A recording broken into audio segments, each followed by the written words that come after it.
બેટા મને મારી ભૂલ સમજાય છે. મને મને માફ કરી દો. ઈશ્વર તમને શક્તિના બધા સોપાન સર કરવાની શક્તિ આપે.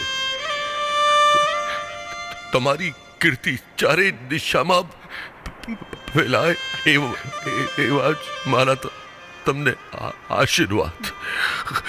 એવા જ મારા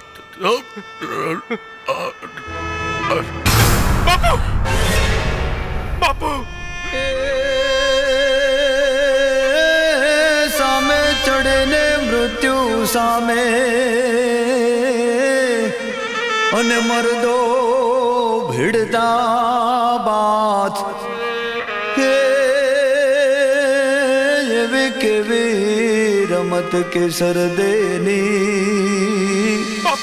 એ યા તો કેવી વિધાતાની વાત.